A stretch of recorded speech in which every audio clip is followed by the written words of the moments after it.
The Handsomest Drowned Man in the World was our short story by Sydney Webster, Stephanie Kurtz, Rachel Hellman, and Alan Phillips. Our short story starts with children finding the drowned body of a man washed up on the beach, which they begin to play with for a few hours. After which, the townspeople discover the body and bring it back to the town.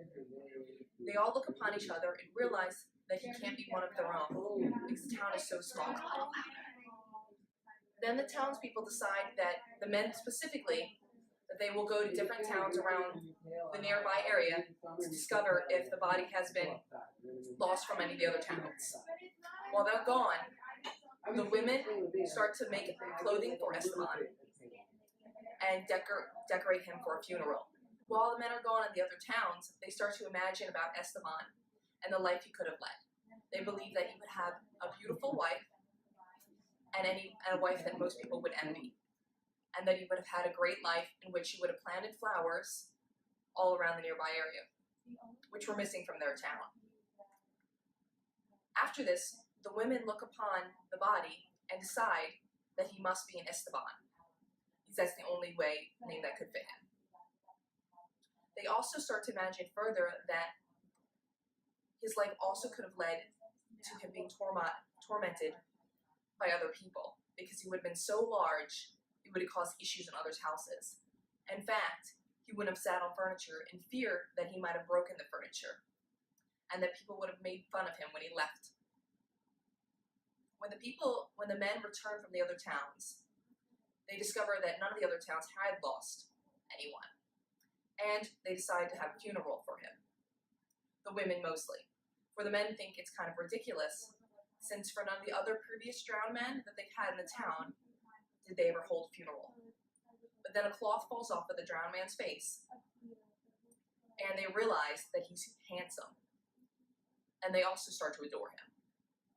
At which point they decide to have a huge funeral for him, and they put flowers all around it, and they adorn him with shells, and then they take him to the cliff and dump them like they had the other bodies.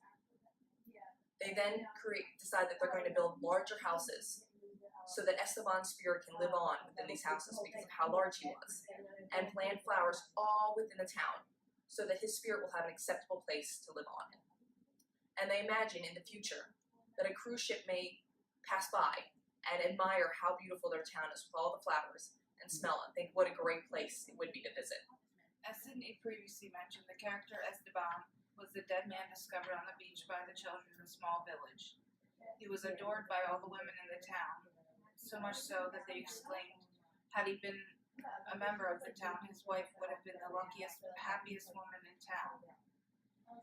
He was larger and more handsome than anyone they had ever seen, and even though they were looking right at him, there was no room in their imagination to comprehend such a thing.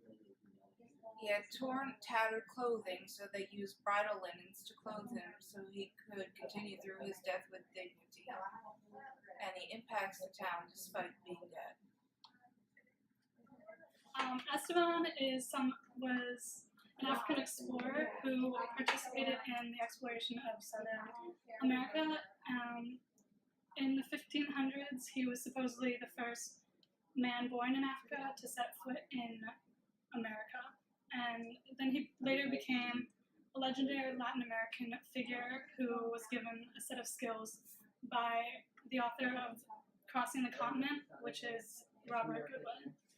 So Goodwin took the idea of the real Esteban and created this fictional character who was a great communicator to the Native Americans.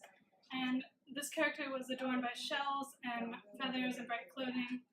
And he was a successful shaman who was practicing healing on sick and dying Indians. The character in Crossing the Continent also achieved frontier quality with other Spaniards, so he was looked upon as someone great, like a conquistador. So we don't know exactly if the mythology is fictional, but we do know that Robert Goodwin elaborated on the real Esteban. That's about it for Esteban. Throughout this story, the main theme is hope. In the story, flowers are a symbol of hope. And before Esteban, the town had no flowers, and it was very plain and boring. They decided that they were going to make Esteban's memory eternal and break their backs digging for springs among the stones and planting flowers on the cliffs, so that in future years, as at dawn, passengers on great liners would awaken suffocated by the smell of gardens on the high seas and know that that's Esteban's village. And according to the Washington Post, Esteban now lives on in the modern mythology of the American dream, another heroic protagonist. In conclusion, another story that Gabriel Garcia wrote that goes with the story is The Chronicle of Death Foretold. They both use the idea of magical realism in both stories. In The Drowned Man, a figure of mythic proportions is washed at the end of the sea to his ordinary village.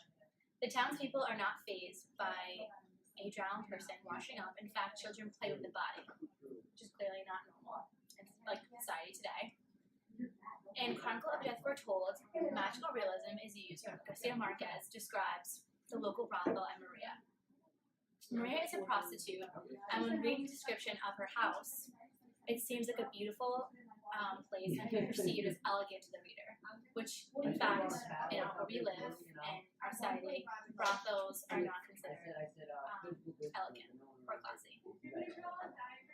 The idea of honor is also in both these stories, the Chronicle of Death Foretold and the Handomest Drowned Man in the world. In the small town of the Chronicle of Death Foretold, it's based on honor. The brothers of Angela killed Santiago to honor their family for taking Angela's virginity. In the small village of the story, the most handsome drowned man in the world, they honored Esteban by giving him a funeral. After his body was washed back to sea, they wanted to make their houses bigger and stronger for a man